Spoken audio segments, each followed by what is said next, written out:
ตัวเองขึ้นเพื่อจะไปประกบในเรื่องธุรกิจตัวเองที่จะได้เขาเข้าใจข้าพเจ้าเองชื่อว่าตุ้ยสันติสุขเนาะมื้อนี้ก็มีโอกาสดีหลังอินเทอร์เน็ตบ่เรื่องแบบแผนการตลาดแฮปปี้วันโยขายสมุนไพรพี่วันนั่นน่ะก็ได้สิสอนแบบให้ความรู้แบบเต็มที่เลยเพราะว่าเราจะแบบไปขยายธุรกิจเราต่ออยากรู้แบบรายละเอียดใหญ่สบายดีข้าเจ้าซื้อหลับภูมิสุดเจริญเนาะกับอายุ22 ปีที่เพิ่มเติมนำอาจารย์อารุมาเมื่อนี้ก็อยากแบบพัฒนาความรู้ตัวเองปกติกับให้ธุรกิจแฮปปี้บัตอยู่แล้วต่างกับมาแบบศึกษาเพิ่มเติมเพราะก็อยากให้ธุรกิจที่แบบมันก้าวกระโดดไปไวกว่านี้กับบ่มีอย่างหลายพอเข้าใจถ้าเราจะเล่นอารุมาคะแนนตัวเองเนาะนี่ชื่อว่าคุณสวัสดิ์แก้วมณีผลเนาะคือตอนนี้อายุก็28 ปีเนาะการเมื่อนี้ก็ดีใจที่ได้มาเรียนรู้เรื่องอินเทอร์เน็ตกับอาจารย์อนุมาเนาะเพราะว่าคือมันเรียนเมื่อนี้จุดประสงค์ก็คืออยากมาธุรกิจตัวเองเพื่อให้มันเติบโตเพื่อให้มันขยายไปได้ดีนะแล้วคนใดเนาะที่ว่าเคยเห็นอยู่เฟซหรือเห็นอยู่สารเรื่องสุขภาพก็สามารถอ่านเขาหรือว่าเข้ามาปรึกษาเลยจะเข้าไปยอดหรือว่าวันนี้ก็แบบได้ข้อมูลเพิ่มเติมหลายนะอันนี้ข้าพเจ้าซื้อว่าอรพิมสมพรเนาะวันนี้จะมาบอกเกี่ยวกับแบบวันนี้พวกเราได้มีโอกาสดีเนาะได้มาศึกษาเรียนรู้เกี่ยวกับเรื่องอินเทอร์เน็ตเพราะว่าผ่านมาตัวเองเดียวแต่พอตัวเองได้มาเฮ็ดธุรกิจตัวนึงก็คือสองกับได้มีโอกาสมาเรียนกับอาจารย์อนุมาประพันธ์จิตเนาะ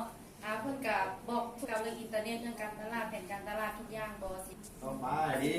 แนะนำตัวว่าซื้อข้าวตี2อินทราชเนาะอันนั้น101เนาะเมื่อนี้ได้มาเฮียนกับอาจารย์อนุมาในเฮียนบ่น้อยอยู่โคราชเนาะเที่ยวไปอะไรบ่น้อยเลยพัฒนาของธุรกิจตัวเองในการค้าขายนั่นคุณได้ปะเนี่ยไอซีโซนี่เป็นเคสที่ตัดยากที่สุดสวัสดีน้องเองมีชื่อว่าลีลาเนาะตอนนี้อายุ20 ปีกำลังเรียนอยู่ปี 3เฮ็ดเกี่ยวกับเฮ็ดอยู่ปี 3แต่ว่าขายออนไลน์ตอนนี้คือเฮ็ดธุรกิจขายออนไลน์คือขายเป็นสมุนไพรแฮปปี้วันเกี่ยวกับการรักษาเรียนกับอาจารย์อนุมาเนาะเป็นเวลา2 มื้อคือไม่เรียนเกี่ยวกับการตลาดเนาะแล้วก็คือกับอย่างเลย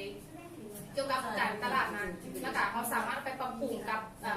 การขายออนไลน์ของเราได้นะเพราะว่าจะมีโซนการตลาดให้และการโซนการใช้อินเทอร์เน็ตถ้าว่าอยากจะขึ้นได้ใจน้องข้าพเจ้าชื่อใจเพชรไพศาลตอนนี้กำลังศึกษาอยู่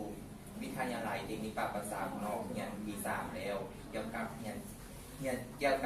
การค้าสากล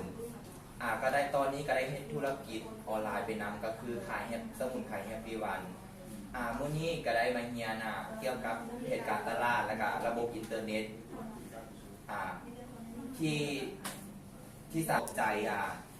ท่านอารุมาและการเล่นที่ให้ความปรึกษาที่ดีโดยขอบใจไม่ดีมื่อนี้ไม่ชื่อว่าซิเล่น้อยนะคะมณีดาวงเนาะก็คือเหตุธุรกิจออนไลน์เนาะก็คือเป็นธุรกิจส่วนตัวเกี่ยวกับแฮปปี้บันสมุนไพรเนาะอนุมาเพิ่นเนาะเพิ่นซ่อน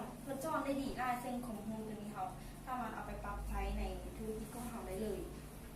ตอนหับทั้งหมดว่าจะเป็นเรื่องอาหารการกินโบเรื่องอย่างที่เนาะเรื่องการซ่อนที่เพิ่นเลยเนาะและสุดท้ายก็ฝากสมุนไพรแฮปปี้บันเนาะ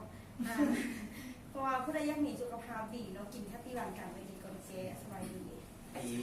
รถแสงสุรินทร์สอินทร์วงศ์ไซเนาะเป็นตัวแทนจำหน่ายแฮปปี้วันเนาะก็คือมื้อนี้ได้มาเข้าคอร์สเรียนคอร์สการสอนออนไลน์เนาะนำประสบการณ์ที่เพิ่นได้เฮ็ดมาแนะนำการตลาดหรือว่าจะเป็นการขายออนไลน์เนาะแล้วการแบบนี้สามารถเข้ามาเรียนหรือว่ามาปรับเนาะขอขอบใจสักนี่ชื่อบุญนำเสียงมาซื้อ